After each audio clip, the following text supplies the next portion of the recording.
ciudades, qué sé yo. Y hay una resistencia a vivir en ciudad, en el campo, pero es probable que el campo es lo que está caminando más ahora desde el punto de vista de la economía. En Uruguay ha habido unos ciertos cambios estructurales importantes y una multiplicación de la productividad fuerte, no porque aumentara la cantidad de gente, ha aumentado mucho la inversión, la tecnología, las herramientas, en fin. Entonces, menos gente produce más, diríamos. Además, ustedes son muy innovadores porque son el primer país en exportar softwares. Ustedes van a tener ahora también la primera, por así decirlo, promoción de la universidad que lleva con ordenadores desde los 5 años. Han implantado también en la educación un programa piloto para que los niños hasta los 5 años tengan tablets. Me parece increíble que en un país... Pero antes nos preocupamos de las vacas. Sí. Primero, tenemos registradas todas las vacas con un chip electrónico en la oreja y un servicio que te puede decir, Fíjate, cada una de las vacas dónde nació, dónde se vendió, quién la crió, tiene toda la historia de las vacas. Hay 13 millones de vacas, por cada habitante hay 4 vacas.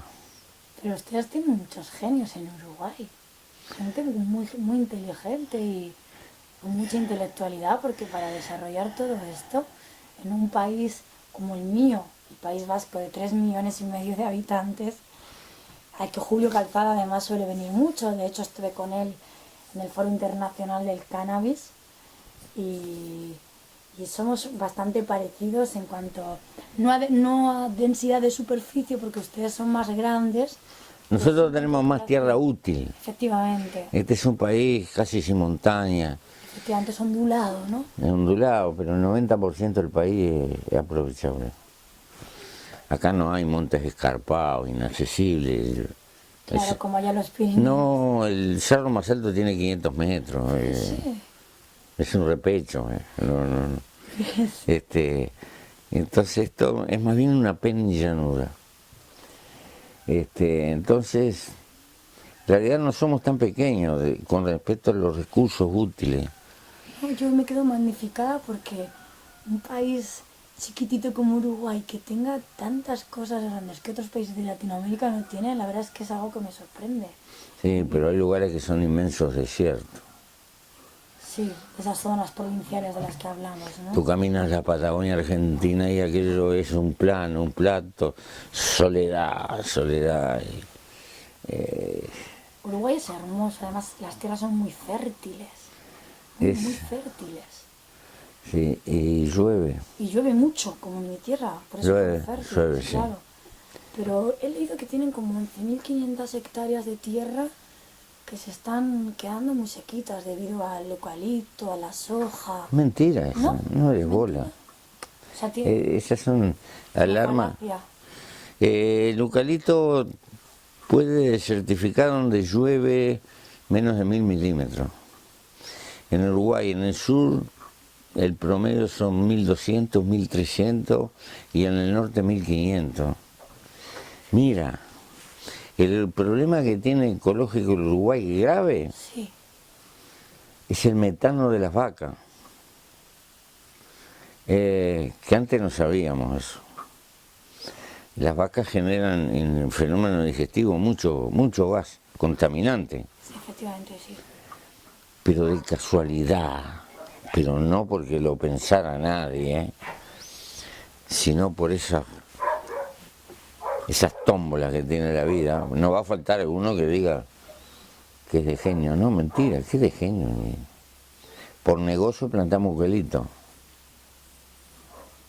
Y el eucalipto, hoy el monte artificial compensa, es decir, está fijando con crece el metano que generan las vacas, pero de casualidad. Entonces tenemos equilibrio en el carbono. Es increíble. Es increíble realmente que hayan llegado a eso. Sí, pero no sabíamos nada. Pero fíjese, sin saber nada han llegado, son unos genios. Fue de suerte.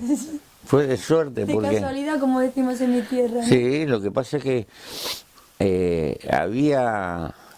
en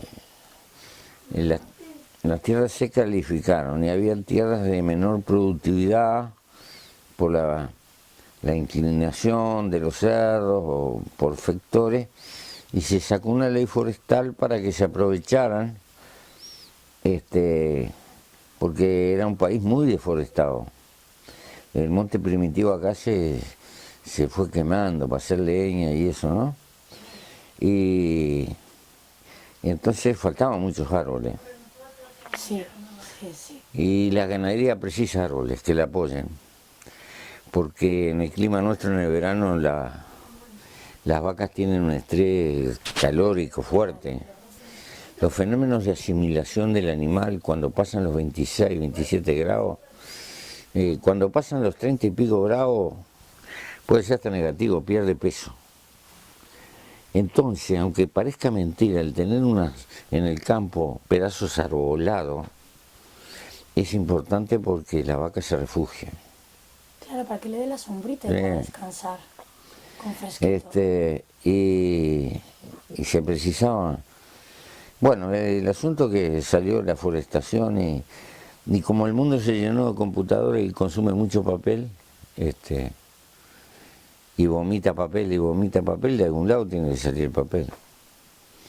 Ese es el circuito que nos tiene enganchado, la producción de celulosa. Sí. Pero hay lugares que es peligroso. En España, por ejemplo, es medio peligroso porque España es seca. Por lo menos la meseta castellana es horriblemente seca. Totalmente. Llueve allá en el norte, en Galicia, en el País Vasco, pero hacia abajo es peligroso. Andalucía no le quiero ni contar. Y Andalucía, en abril, las aguas 1000. Sí, ¿cómo se lo sabe? Pero por eso entonces uno las ideas las tiene que entender en cada lugar. Probablemente que el eucalipto, capaz que en Huelva es medio disparatado, no sé cómo es la cosa. Claro, hay que ver un poco Sí, la climatología, pero el suelo, las circunstancias. Todo. aquí no pasa nada, y en Brasil menos. En Brasil menos, más rápido que acá viene. Pues me alegro muchísimo. Llueve en pila y tiene tierra honda, muy profunda. Además he visto algunos campos que están plantando pinitos, que los están repoblando de árboles también. Tú sabes que el progreso genético es tan rápido ahora que en lugar de dejarlo brotar... ¿Se puede pasar? Por supuesto, decía su casa, por Dios. No, porque En lugar de... llamó a Daniel que se le rompió la bomba de aceite el camioncito. ¡Oh! Él está, no lo vamos a poder llevar hoy, pero está tratando de arreglarlo. Lo tiene en la casa de él, lo llevó para la casa de él y están tratando de arreglarlo. ¿Se le rompió la bomba o un caño? No sé eso. Eso es lo que yo entendí, es lo que dijo. Bueno, Pero bueno, mala suerte. mala suerte. ¿Qué va a hacer? Bueno, Bueno, me ha estado usted hablando un poquito así como de los ¿vas a hacer uruguayos. preguntas, dale? Sí. ¿Hiciste? Tengo aquí algunas preguntitas. Pero en realidad no son preguntas. Yo me voy apuntando temitas Mm. y yo los voy soltando y usted dice lo que le da Sí, la gana, ¿no? sí, sí.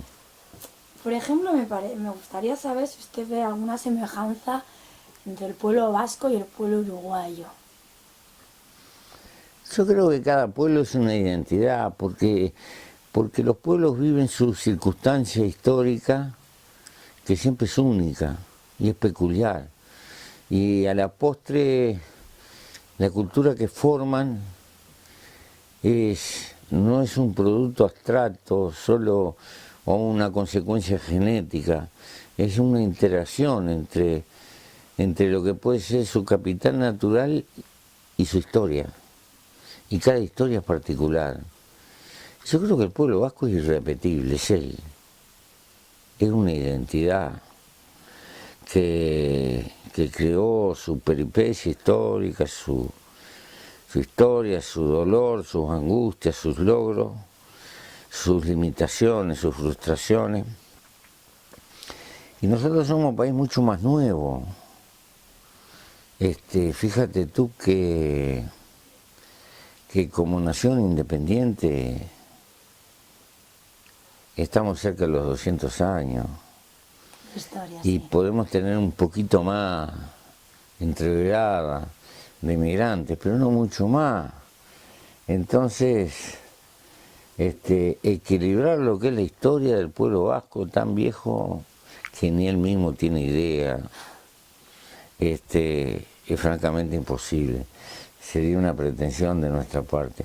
Seguramente que nosotros hemos heredado algo de la cultura vasca que ha quedado mezclada con los pueblos inmigrantes. Nosotros hemos sido territorio de refugio. Lo sé. Esta ha sido una... Nos han ayudado muchísimo ustedes. Primero la ubicación geográfica. Acá desembarcaban al principio gente desertora y de las flotas del mundo. Yo me supongo que las flotas primitivas, las marinas primitivas, debían ser prácticamente insoportables, que la gente que andaba en los barcos era poco menos que penada. Y cuando recalaban acá, que paraban los barcos para hacer corambre, llevar charque, carnear y eso, mucha gente no volvía más. Eso es uno de los troncos de la población de origen europeo primero, los gauderíos, que después van a ser, la palabra gaucho, se van a ir entreverando y van a quedar como errantes.